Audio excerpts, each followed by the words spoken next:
Good technique.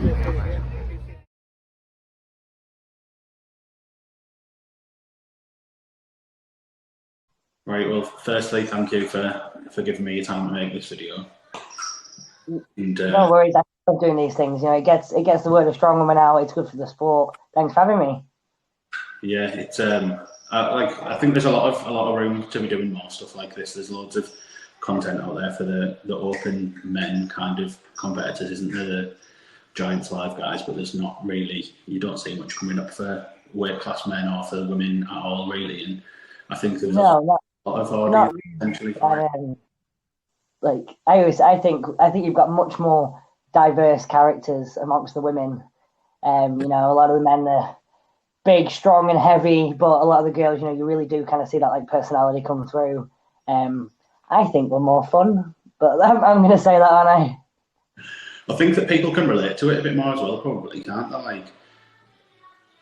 Like yeah, definitely. You know, like somebody like a normal human size person doing not normal human things really is quite like incredible to see, isn't it? Yeah, like you know, 5 foot, 60 kilos. Like it's a pretty normal woman size. You know, I'm a size 10. I'm in kids' shoes still, but we'll leave that one out. Yeah. So I'm a pretty normal person size. It's more like easy to relate to it, isn't it, than like looking at someone like Brian Shaw. I thought it's hard to look at someone who's essentially like a freak of nature, for want of a better term, like genetically ridiculous. You can't even conceive what their body's capable of, but to look at a normal sized person and then see that you're working towards a 300 kilo deadlift is like mind blowing, isn't it? And people can relate to that a bit more, I think. Yeah, I've always said, you know, there's, you know, people like, what's your secret? You know, what is it that like, you know, they've run tests, they've scientifically done tests and things. There's nothing like I want to say particularly special about me. There's no reason that, you know, dozens, if not hundreds of other women can put the time in that I've put and get to the level that I've got to. And I think that's the biggest message that I'm trying to get out there. You know, I didn't come out the womb as a deadlifter. I actually started off behind most because I had a serious back injury, and that's how I got to the gym. You know, there is absolutely no reason that, you know, given the passion, given the dedication, that more girls can't be sat where I'm sitting. So what do you think you are doing differently then? Because obviously there's something there, isn't there, that no one else is breaking records that are 3 weight classes above them. So there must be some secret, mustn't there? I've always been since I was little. So I was supposed to be a physicist. I was supposed to be a mathematician. Like that was me. Yeah. And ever since I was little, and I've always been like an overachiever. I've always wanted to not so much impress other people, but do the best I can do. You know, 98% on an exam wasn't enough. Straight away I'm like, where's that 2%? You know, how do I get better? You know, a lot of the times that my peers were at parties, I was in the library getting early nights. I think a lot of it is I used to breed horses when I was little, and I think that I actually dedicate that. I actually put on that my the growth of the commitment. And you know, it doesn't matter how you feel, it doesn't matter whether you're hungover, whether you're ill. You've got to get up. You've got to get the work done, and just kind of having that work ethic and that mindset, especially with lifting. I think that's probably my biggest asset is my resilience and my ability to just keep pushing forward regardless of what we've been hit with. Yeah, so it's the commitment aspect of it, isn't it? Being able to accept that you miss out on going out drinking and stuff like that, and like being able to follow a plan. And like people do struggle with things like that, don't they? Like it's hard to follow a plan sometimes, and it's hard to stick to a meal plan, and like it must be hard to stick under 64 as well. Like is a lightweight, isn't it? Like see, this is like, so my body sits comfortably at like 62, 63. We have played with the weight, you know, we have experimented, and my body's very stubborn. It likes what it likes. It does not like what it doesn't like. And putting that weight on, it was unhappy. I could just feel in myself, my body was not functioning right. My digestive system was struggling. My respiratory system was struggling. There was too many. There was smoke coming from the engine. It didn't like being pushed in this way. As soon as I take my foot off the gas and I put my body in a position that it's happy and it's healthy, it will gain like crazy. Right. But it kind of answers one of the questions I planned to ask you anyway, was that, like, do you think in the future that you compete at 73, or do you think about like moving up a weight class? Because people think massive, don't they? But you're showing that that's not necessarily the case at the moment, but there must be some temptation there. I think I do more than most people realise. So I did the under 82 World Championships in Paris, purely because the weights were just a little bit more challenging. I do flip between the two. We did a UK Strongest Woman, which was a heavyweight show. Yeah. I've done quite a number of heavyweight shows now, and for me, it's about again, not so much proving myself as what's beneficial to me as an athlete. The UK Strongest Woman was on TV. That was a great moment for the sport, and to be able to represent lightweight women, I did look like somebody's child that they just brought out. But to be able to get that representation out there, yeah, with the World Championships in Paris, they were just more challenging weights, more challenging girls. Yeah. Just before World, it was going to put me in a really good position. So the goal is after we win 3 world titles, World Strongest Woman titles, I will be moving up to the 73s to compete. But I will probably weigh in about 63, 64. I weigh in exactly how my body likes to be. Yeah, so physically you might not even particularly move up, but in terms of the competition you would. And you're at 2 world titles now, that's right, isn't it? Feels good. This weekend, I watched the majority of it live, and it was a really good competition. And it must have feel great for you as well, having like Kate there as well, competing in the same class as you. I mean, like, she was really pushing you, wasn't she? And Kate really pushed her as well. Like, it was such a good competition across all the weight classes, but particularly I think the 64s was really exciting through a lot of the competition. So congratulations on that. Yeah, the 64 girls, I do feel like I lead the 64s. I feel very, very responsible for the progress of that class, for the future of the girls. But the girls themselves are absolutely incredible. We had kind of what we refer to as like the Fantastic Four, which is me, Kate, Kira, and Panda. Such good mates. They are such incredible women. But, we also had new girls coming over from Mexico this year with Farah. She was incredible. We had a new girl from Zambia. And again, it's making sure that she was awesome. I think she was the first girl to get a rep on the Viking press. Comes out of nowhere and just manages to get a rep. It is definitely, I feel like my responsibility to make sure that these girls feel welcome, feel like they know what they're doing, feel like they have support, feel like they have friends. Yes, we're rivals, and when we go out there, everybody's going to fight for themselves. But something that I didn't think the live stream picked up enough of was the holding pen. The 64 athletes, we probably looked insane to anybody walking, but we were having so much fun, laughing, giggling, just having an absolute whale of a time. And it's one of my favourite things about the whole class is the girls in it themselves. Yeah. I suppose some people who don't follow the sport very deeply will probably look at the amount of shows that you've won and think that like the depth isn't there in the talent pool, but it really is, isn't it? Like, there's a lot of competition there. And I mean, I don't know did Shannon winning it last year push you to better yourself for this year, do you think? And you've kind of come in at this year now where you've been like, it's like the equivalent of what Thor was in 2018, where he just swept the board of all the men's competitions, isn't it? You've kind of had that type of year where you've seemed indestructible. It's been the type of year, it's still not sunk in, to be honest. It's been the type of year that you then dream of.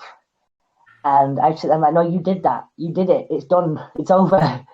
And it's incredible. I think we were hospitalised mid-season with pneumonia, at which point I thought it was over. And not even slightly. Yeah, the 64, it does look on paper, having such a dominant year, that, there's nobody close. And that's just not true. I only won 3 of the 7 events. Multiple girls beat me in several events. I wasn't touching Kira on the Viking press. I wasn't touching Kate on the farmers. you know, there are some incredible women. The thing is with the show is it's about the best overall, which I do believe on a good day I can bring that package. But when you actually look at the specific events and you look at the insane performances that were put up, you know, just people like Tony Varacchia in the Farmers. So I've won every Farmers this year. I am very proud of my Farmers. I'd say it was top 3 best event for me. At one point, she was 3 meters ahead of me. She was just gone. Yeah. You know, and that's not a name that you hear thrown about with the super high flyers, probably as much as she deserves it to be, because she was absolutely phenomenal. Yeah, Kira's pressing power. She also matched me in the deadlifts, which is the first time in my career that I have had anybody but Lucy Underdown manage to equal me in a deadlift. Yeah, and that's incredible, isn't it? Because, I mean, Lucy's obviously the deadlift world record holder and competes at an open weight, isn't she? And she's, like, got the height advantage and all that kind of stuff going on, hasn't she? And so, like, your ability to deadlift really is phenomenal. I think it's hard sometimes to wrap your head around it, like, because we've never seen it in the men's. It doesn't happen, does it? That people are breaking records at weight classes above them. It's like unthinkable in some ways, isn't it? But you're smashing it. I think it's the equivalent of like the under 80 boy pulling like 470, 480, something like that. You know, very, very close to the actual world record. It's It's not something you'll see, and it's not something you'll see probably ever. I don't think we'll see near a 6 times bodyweight pull from an under 80 bloke. You know, don't quite think that's there. You do also have to appreciate as well that the open men get very, very big. You know, Lucy's, I wouldn't want to guess her weight. Sorry, Lucy. She's probably roughly about twice what I weigh, whereas, you know, some of the big open men can get on for triple what the lightweight men can weigh.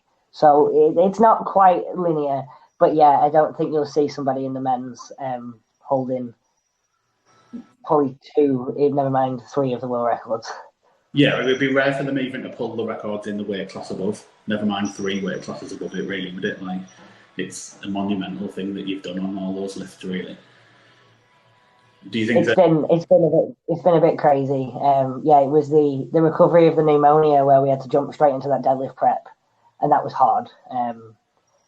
A lot of I think that was hard, probably mentally more than physically. You know, being sat in a hospital bed, thinking this is it over. I actually remember they were doing a lot of investigations on my heart, and I get like tests done before I compete, so I know I'm healthy.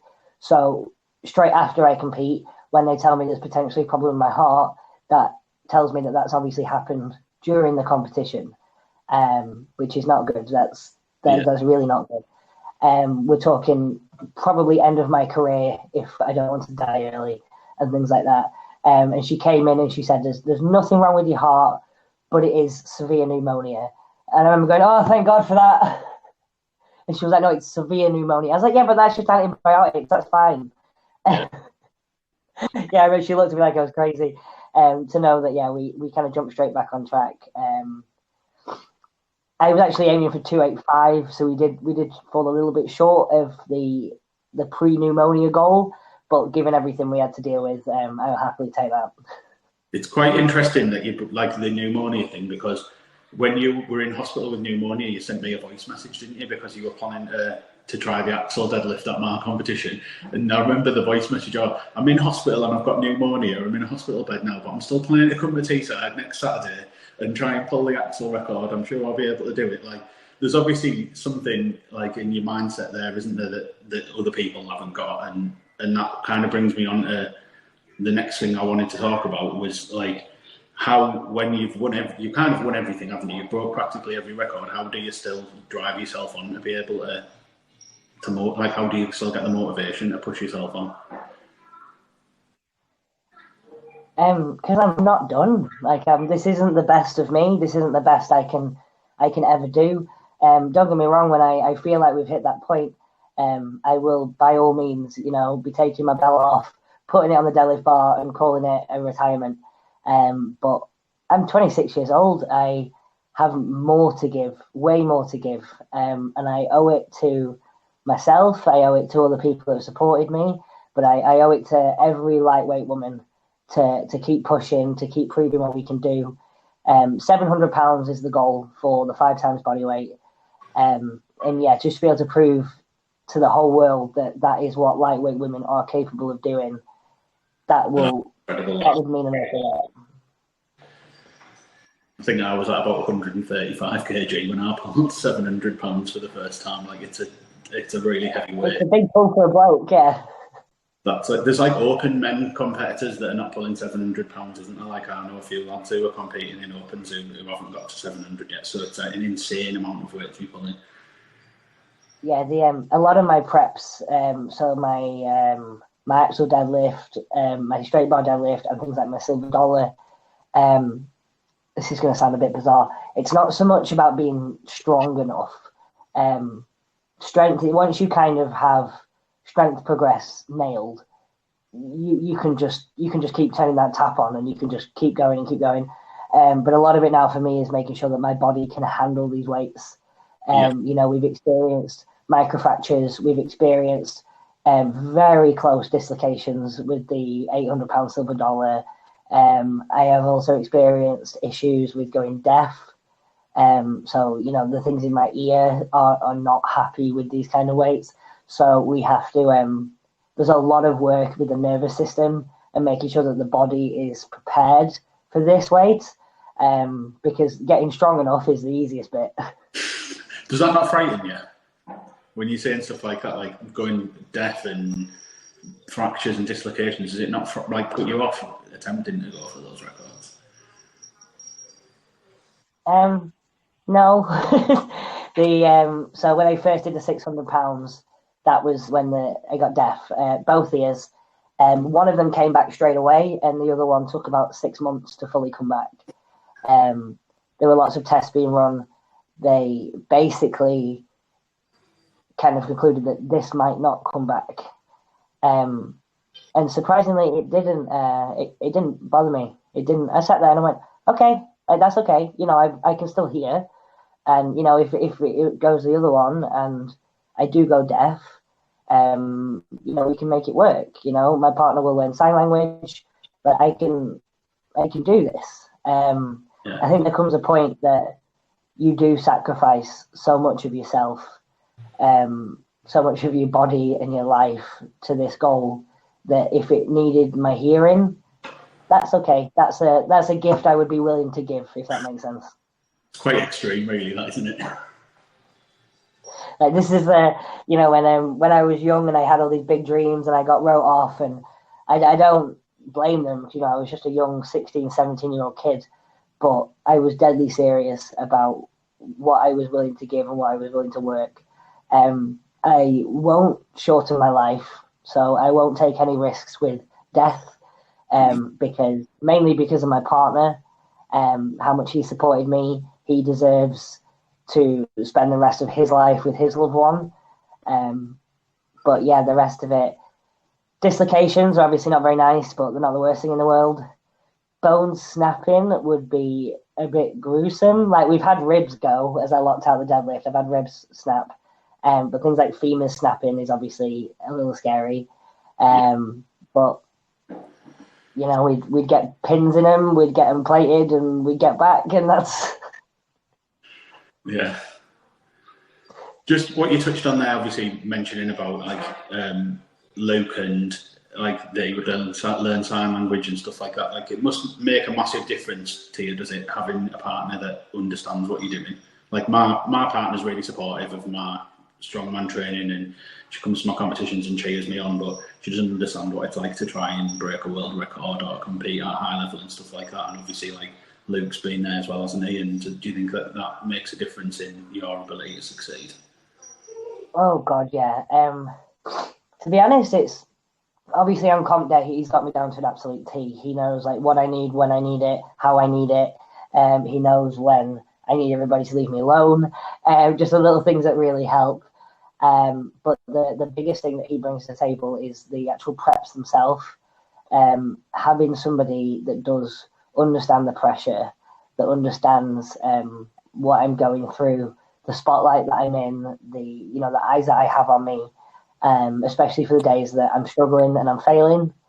That is an absolute godsend. It is lonely at the top. It's true what they say. There's very few people that understand this kind of pressure, especially when you feel like you're. When I say carrying my weight category, not that nobody else is doing it. Of course, everybody is pulling. But I do feel like that 282. I'm the only one that can do this. So if I fail, I let them all down. I have to get this for all the 64s. And, he was the first middleweight to 900 pounds. Nobody'd ever done that either. So he gets what it's like to feel the responsibility of breaking those barriers for your class. Yeah. So you think it's important as well that you've got people that are pushing you in your weight category as well? Because like we covered, didn't we, that there is a lot of depth there, but I think that's important, isn't it? And if there wasn't people pushing you, like Kate and Kira and people and Shannon and people like that, I think do you think you'd become more complacent? Probably.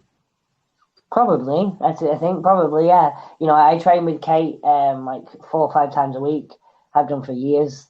We're very obviously we're very friendly, but we're very competitive, and we do perform better with each other.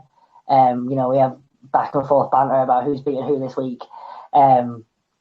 Ironically, I will typically always beat Kate in the moving events in the gym, and then never on comp day. That's just me, Kate. That's just so it's it's quite it is really, really good. But yeah, the standard of 64s. I mean, we had 3 previous champions at OSG. Yeah. One of them finished, I think, 23rd. The other just made the finals. It was top 10. So it's like there was, like I said, that new girl from Mexico, Ferreira. She smashed her way into 6th place. Nobody saw her coming. One of the girls that I had predicted as top 5, Hannah Coldiron, incredible strongwoman, come on, loads this year. Yeah, didn't make the finals. Carly Oliveira, she's a former Axel Press world record holder, didn't make the finals. Like, this was, I couldn't believe what I was seeing. I was like, what the hell? Because it was just such a fierce fight on every single event that one slight mistake is going to cost you and cost you quite big. Yeah. Right, we'll move on there, I think, because we've been talking for like 20 odd minutes already anyway, and I don't want to bore people. You won't, like, everything you said really interesting, but I don't want to be putting like multiple hour-long videos up and stuff. We could go on forever. But the reason I asked you to speak originally, wasn't it, was because we've been talking about the Ragnarok games where I'm signed up to compete, and I know you're like active in some of these Facebook groups that what people have been talking about it, and there's a lot of issues come up with it. And one of the things that I found quite strange about it, and I've sent you some messages on, the way it's being kind of promoted towards female competitors. And I'll put some images up on the screen as part of the YouTube when I edit this at the end.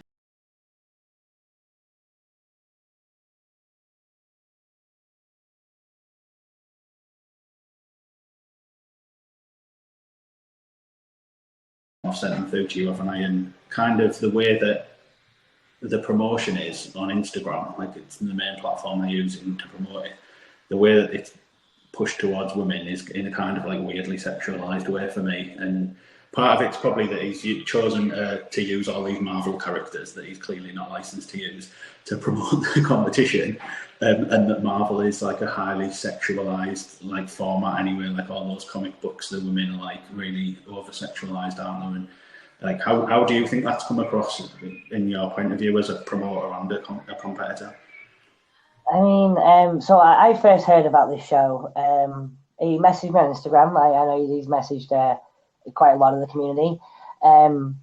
People had issues with this right from the word go. Now, I get an awful lot of my elite competition invites from Instagram. It's not new. It's not weird. And when I first saw it, I was like, oh, bloody hell, this looks good. I do this as a job. A big wage is going to hurt my interest. If I don't come home with a big prize purse, it's not worth me doing it. It's that simple. I'm very, very black and white. So yeah, I was very interested at first. And then I started hearing an awful lot of rumours about this won't be legit. So that kind of pulled me back straight away from people I trust in the sport. When the website came about, I thought the website is very incoherent. Like it didn't really make sense. I didn't understand what the money was for. I did ask for clarification on what the money was for. I got told 3 different things. So at this point, I'm pulling back. Like it's a lot of money for us to get to America. It's a lot of investment. If I'm not sure who's getting paid for what, like it's that simple. And then the marketing came. To be honest, I just think he needs a woman in charge of his female marketing. Do I think it was, seriously crossing a line and, the biggest sexist piece of shit thing in the world? No. Did it leave a very sour taste in my mouth? Yeah. We worked very hard. I've had to work hard my entire career, especially as a young, small girl, to get respect for my ability, to be seen as an athlete. I came from muscle modeling as well, so I didn't really help myself. I didn't really put myself in the best position, but to get respect, as an athlete, not as somebody we are not here to sexually arouse men. And if I kind of get that impression at all, I'm going to pull right back. I lead a big team of girls as well, and I'm not going to expose myself to it, but I am definitely not going to expose my girls to it. They deserve better. I think there was one that stood out, and it was clearly a joke. But it was about the mystery event, and it was about a girl being put with a leg behind her head. And I'm watching this like, has he been hacked? This can't the level of respect for so it was like a woman she was like laid on her back in like a gymnastic position, wasn't she? Like feet behind her head with a barbell. Did she? I don't think they even lifted the barbell. It was just like rolled across them because they'd bent themselves in half. The barbell was involved to just not make it pornographic. Like we all know what that position's for. Let's not beat around the bush here. Saying that, he did come over and speak to us at OSG, Ralph. Now, I do have to say, hats off for that, because we were in the middle of comp day, so when I get switched on, there's no smiles. I get very focused. I definitely can come across as aggressive, because I get very, very... I feel it is energy, but it doesn't... There's no please and thank yous in there. Like, it's very, very focused. Yeah. And he came across to Team Chaos, which had some of the strongest girls in the world sat there. I don't think there was a bloke with us that doesn't pull 400. There were some very, very high flyers. And especially with the backlash that he's faced, with the being called out, to come over and be like, "Hi, can we have a chat?" I really kind of respected that. I think a lot of people would have kind of hung in the shadows a little bit. We finally managed to get confirmation of what the prize money is for, but still don't understand how the events are going to work. We do actually have a meeting soon. I'm not sure when, because some of there's some events that are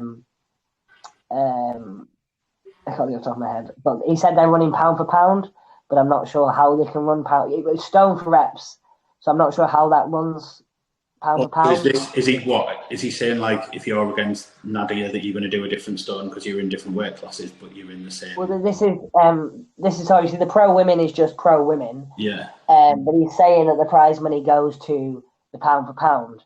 So I was like, okay, like, I don't think there's a woman in the world that can beat me straight pound for pound.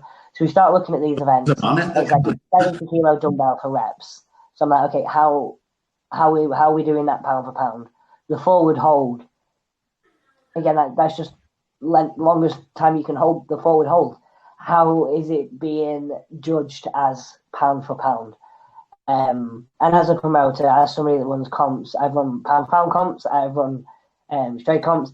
I just couldn't get my head around how that's... I'm not saying it isn't possible, but I would just like some clarification on how that is going to be scored before I invest an absolute shit ton getting to Miami. It sounds like he's making it overly complicated, to be honest. Like, I don't think you would have been bothered about competing against the like Nadia and D and whoever else's names down there in just a straight combat, the same weights as each other, really? Would you like?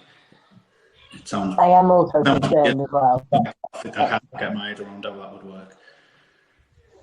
I am concerned that there's nothing on the website about it being pound for pound. No. Because with all due respect, say if I was to send one of my big heavyweights like Colleen Meredith or Annabelle Chapman, I would be looking at probably them to come in very high. They're both like 260 pullers. Colleen can bench like 150. They're very, very strong girls. And if they were to get there and find out it's pound for pound, they're not on the right side of that. So, and yeah, for that to not be advertised. So it's one of them, as much as it works in my favour, it's not right across the board unless it's so it's all still up in the air right now. Yeah, because is he only going to do that in the women's as well? Because then if I was one of the skinnier guys in the men's pro, then I would be saying, "Oh, hang on, why is Rhiannon getting pound for pound measurements here and I'm not getting it?" Like, you know what? I didn't even think about blokes, but no, you're absolutely right. The men working exactly the same. And again, this needs to be announced because if I was Nadia and I was going up against me pound for pound, I'd be dropping some weight and getting a little bit more. Whereas if it's a straight pro show, it makes more sense for her to come in at 90. So it is. We definitely need some more clarification on that. And the other thing is, obviously, it's in 3 months now, is it? Yeah, it was 100 days yesterday, so yeah, pretty much. Yeah. The longer this goes on, the pros need to prep. We need to peak. I have just started my off season, so the deeper I get into my off season, again, it won't be a personal thing. It will just be a business decision to pull out. I do think a lot of people online have got very personally invested in the hate, in the rumours. I do think I've seen things that are too far in terms of name calling and things like that, especially publicly. But the questions are there, and we do need to get the discussion going a little bit more, especially when there's this much money on the line. Yeah, and I do get what he said about it, where there's a lot of people that have got no interest in even competing, who are getting involved in calling him names and talking about him as a person, and I suppose some of it maybe makes more sense to the Americans than what it does to us, because there was all of this Stolen Valor stuff, wasn't there, which apparently he's been to court for and proved that he wasn't ever claiming any of that. Then I can see it from his side of it that he's going to struggle as a promoter with how much shit that he's getting from people that are not competing and have no intent to compete. But then to answer some of the questions if people who are competing are concerned about it.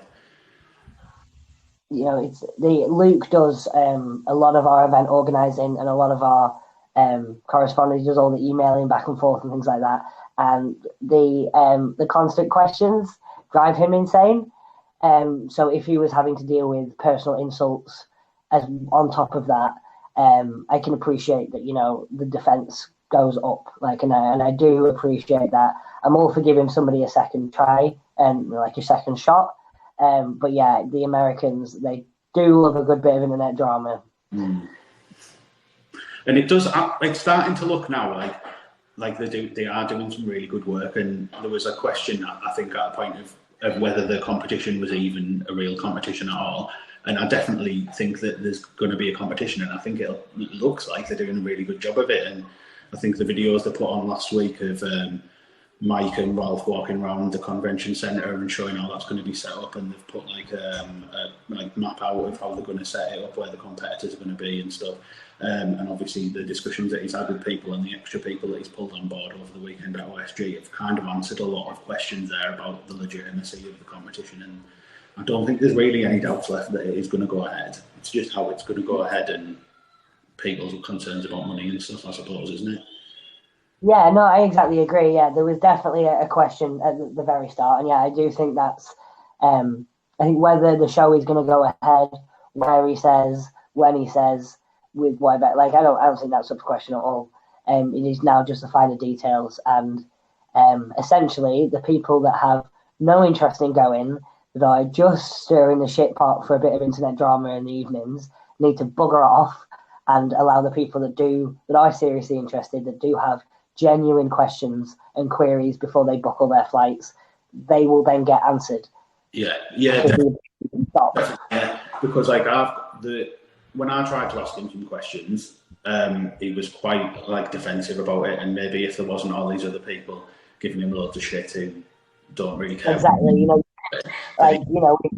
we both had bad mental health at times. You can totally appreciate that taking shot after shot after shot, and then having somebody genuine that's just asking a few questions can often take the brunt of the emotions, and I do totally appreciate that.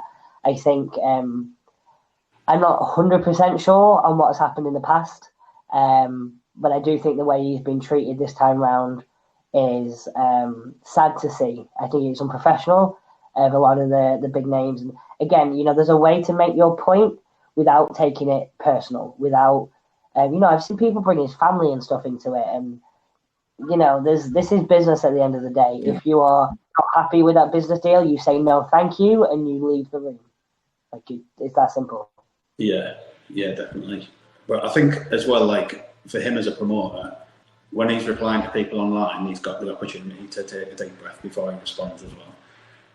And being nice goes quite a long way. Like in my experience of running competitions was that first ever one that I ran, I had multiple world's strongest women and Europe's strongest women and everything, just by being nice. Please, would you do my competition?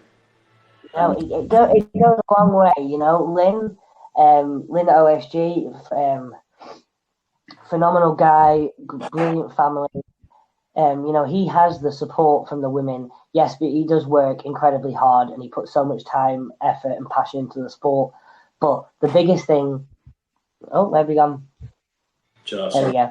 The biggest thing, we follow Lynn for is he's kind to us. Like that, he treats us with respect. He treats us as human beings. There was a query with one of my girls with the dumbbell event at the weekend. She actually wasn't able to speak for herself because she was crying. She was having a little bit of a... So I went over to her and we sat down as human beings with respect for each other, just talked a few things through. Nobody even raised their voice, never mind got insulting, and he did everything he could for us to sort out that. He has our back when it comes to it. And that's why we follow Lynn. Like it's that simple. We don't ask for an awful lot. Yeah, so at the moment then, there's a potential that you're going to be coming to the Ragnarok Games, isn't there? There is potential, yeah. I am starting my off season. I won't be getting deep into my off season for about another month. If we do get deep into it, I won't be ready for February. But I am, we have looked at flights, we have looked at accommodation. Essentially, as soon as I am content that it is, we know what it is and we know what the events are going to be and where the prize money is going. My flight will be booked, my accommodation will be booked, and we will be in Miami at the end of February. Have you had a chance to look at events and weights and what your thoughts on them are? Yeah, there's I think they're disproportionately weighted. I think some of them are a bit, but I don't think a 180 deadlift and a 70 kilo dumbbell are the same thing. There's only, I wouldn't want to put a number on it, but 5-ish, maybe 8 women in the world that can hit a 70 kilo dumbbell, whereas, there's probably 50 athletes in the world that can hit 180 for 10. Yeah. So that's a bit bizarre. But it was the forward hold, was it? It was stone for reps. I think it was a 270 stone, something like 270 pound stone, something like that. Yeah, I thought the deadlift was disproportionately light, but I'm always going to say that. Dumbbell, I think, is disproportionately heavy, but again, I'm always going to say that. It's my worst pressing event. It would be nice to work up to a 70 kick because the world record is currently sitting at about just under 60, I think, about 58. It's a little heavier than I thought it was. Find out at OSG. I think it's 130 pounds. so I think it's just under 60. That's the lightweight record, isn't it? Yeah, I could be wrong on that. We need clarification. So hitting the 70s, obviously 154 pounds. So, even one rep at that would set a world record for my category. Yeah. Which is a challenge. We usually have kind of like 40, 45 kilo dumbbells. I can't think of any other events off the top of my head. We looked at them last night and everything. Yeah, I did have a look at them, but I should have wrote them down. It's the same kind of across all the categories, though, where you look at it and think like some of the events absolutely what you'd expect, but then some of them you're looking at the numbers and thinking like, I think my farmers for I'm only a heavyweight, not a super heavyweight, somehow at 135 kilos. My farmers are like 170 something per hand. Well, okay. And I spoke to. Did you meet Mike Della as well? He's kind of. I didn't know. I just met Ralph. And he doesn't think that they're like out of the question that people are going to be doing them, but I think that probably there's going to be shitloads of zeros like that. And I think the York's 900 pounds and the deadlift's like 700 for reps, which is fine for me because I'm like a decent deadlifter, but everything else is pretty heavy. I'd be looking at like 1s and 2s on most things. That's mad. I think now I think the farmers. I think it's about 120 farmers, which might be the heaviest farmers that's ever happened in in any strongwoman competition. I can't think of it anywhere that's had heavier. Even the Arnold Pros, Wuss was only 100. Brits, I think, went up to 110. Arnold went up to 110. I might be wrong, but I think that's the heaviest farmers ever done for any strongwoman, which is always a bit cool to say, I guess. But if you're ready for a lot of zeros, like the girls who need a significant deadlift just to be able to get them up, never mind actually move with them. Yeah, so there is still some testing for them to do on the weights, and Mike did tell me that the weights are not 100% set and that they shouldn't go up, but they might come down, which I think there's probably a potential for a lot of the events, for a lot of the weight classes, that they will probably have to do that a little bit. Yeah, I think so. Right now, as it sits, for my category, the dumbbell is sitting at like 125% of the world record, whereas the deadlift is sitting at near 60%. Yeah. So there's a big disparity there. The lightweight record, even though it's an open class.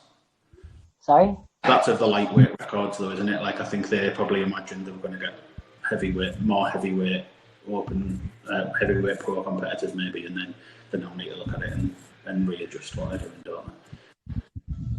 It is 60% of the open weight deadlift. They've just had something at OSG. I want to say 212, 215 on an axle, and that was raw. Yeah. So there's a lot of evidence out there to suggest. I did 14 reps with 180 at the Arnold's. There's a lot of evidence to suggest out there that 180 is maybe a bit too light if you're not wanting a rep fest. Well, we'll see. I am in the nicest way possible. A lot of top shows go ahead with weights that are leaning one way, borderline too heavy, borderline too light. You can say that about OSG last year with the log. I think only 6 girls in my category out of about 30 actually got a rep on the log.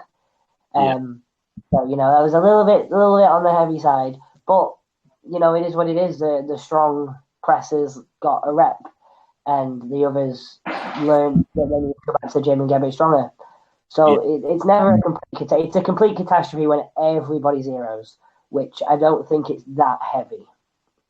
I think, though, there's more room for something like OSG to have an event where afterwards you can hold your hands up and say, oh, we fucked up and the weights were too heavy, compared to a show that's in its infancy and it's going to have its first one. And if then people are going to pay for a live stream and watch people zero an event for an hour. Yeah, exactly. But I do appreciate from a promoter's point of view, he does have a lot of financial backing. He obviously has a lot of eyes watching him, a lot of eyes watching him that actually don't want him to do well. So, there's a lot of pressure there. And he is wanting to put on a big show. And you know what? For a lot of my career, I've always winced that Strongwoman is too light. So I am disencouraged to say anything about it being too heavy. I think probably the right way. But yeah, I think maybe a little bit of overexcitement with, say, like the dumbbell weight, the farmer's weight. Like I think the stone is bang on. I think the deadlift's a bit too light, so it swings both ways. Yeah, and it's something I can feed back to. I'm going to speak to Mike again and re-record to the one I done last week where I recorded no sound on it. I know how to record it now. So I'll do that again next week, and yeah, I'll give Mike some feedback on what your thoughts are on that, because obviously I might hold a bit more. Yeah, definitely. For discussing, I have people that message me from around the world that are promoting women's shows that just want me to have a look over weights events, make sure everything's. If you don't have a ton of experience working with the women, especially among the weight categories, it is really easy to, disproportionately just mess about with the weights. So yeah, that's not a problem. Yeah, okay. Right, well, I think we've probably covered most of the things that I said I was intending to cover. So we'll just we'll wrap that up there, and I'll stop the recording now. Thanks for that. As it's